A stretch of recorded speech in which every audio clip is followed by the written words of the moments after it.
you can enhance the effectiveness of your life through the power of story. We've been looking at the story seat as a storytelling device to help us remember how to build a story and then how to tell a story. And we've seen that the circle at the top is character, goals, conflict, and values. That builds your story. And then we've looked at the legs that a storyteller stands on, which are your style of telling, then the audience's needs, and then the details of the story. And I'd like to spend some time with you now looking at the audience's needs. Every audience is unique. Therefore, every time you tell a story, it will be different. The story will always be, what I like to say, now and new, if you pay attention to your audience. Because when you tell it to the audience that's there, you're going to tell it to the people that are in that audience. And so you're going to have asked questions like, how old are they?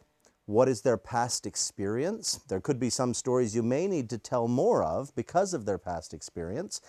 For instance, when I tell the story of Jesus in the temple, when I'm using it, it's a part of a talk that I do, and when he was a 12-year-old in the temple, with high school students, I just mention that, the story of Jesus in the temple. And then with the upper primary, I mentioned it and I asked them, do you know that story? And I get some feedback from them. With the primary kids, I don't even ask them. I just tell them the whole story of Jesus as a 12-year-old in the temple, because not only because most of them may not know the story, but they certainly won't have heard the story many times, and so repeating it is going to be a valuable exercise. And also another interesting tidbit, because Jesus was 12, to a primary school student, that's the peak, that's grade 6, that's what they want to become. So to talk about Jesus as a 12-year-old is a big thing for them. So when we're speaking to the audience, we ask that question. What are the needs of the audience? What do I need to speak to? Who am I speaking to? Where have they been? Where are they going? Are they at a school? Are they at a church? That tells you things about them.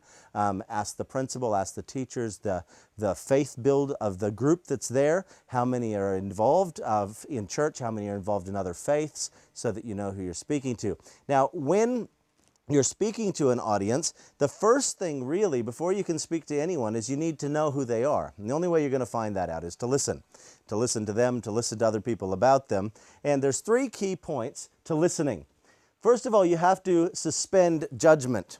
Now, when you hear someone start to tell a story about their life, you automatically start to say, and it's subconscious, but you say, it's like my life. And you kind of just expect them to have a life like yours.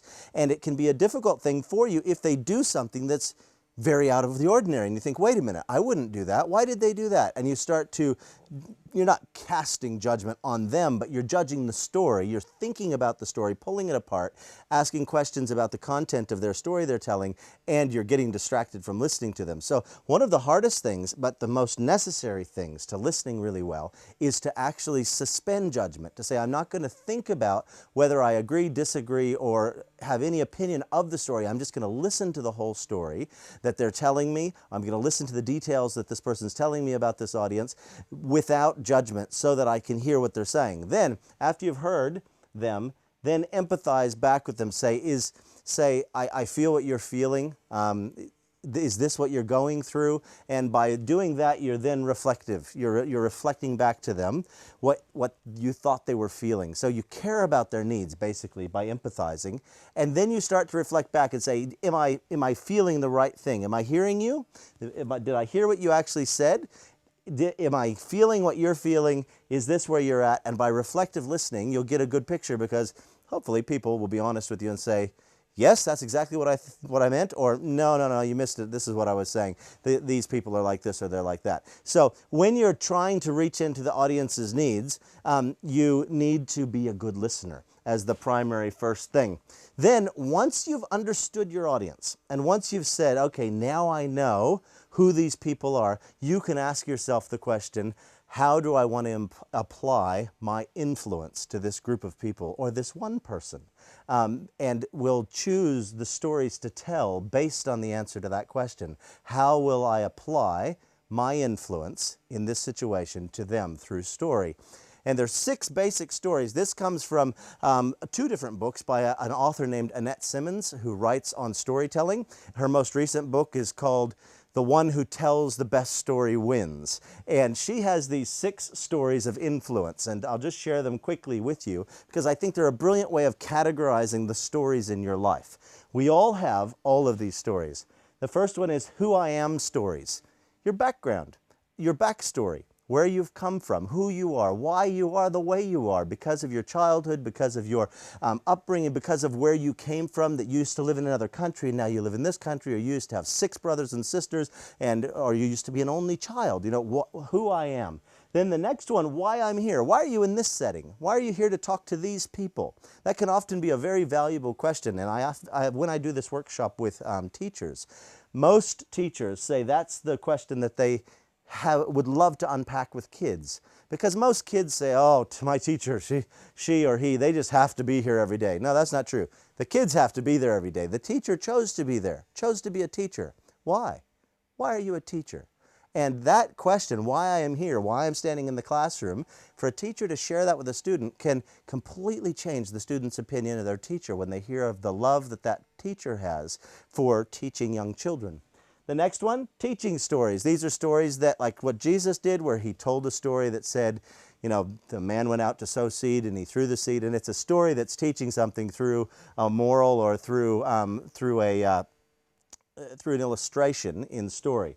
Then we have vision stories, which are basically painting the big picture and saying, this is where I'm heading, or this is where we're heading. A principal at the beginning of the year or a CEO at the beginning of a new merger or something will tell the vision story to try to get people to buy in. And we can tell our vision story as well as Christians.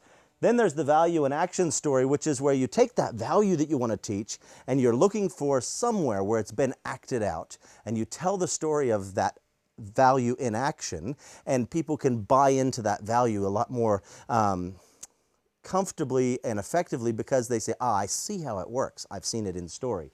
Then finally, there's I know what you're thinking stories, and that can be a good one to start with if you're very different than your audience. I know what you're thinking. What in the world could that person have to say to us? Because they're nothing like us.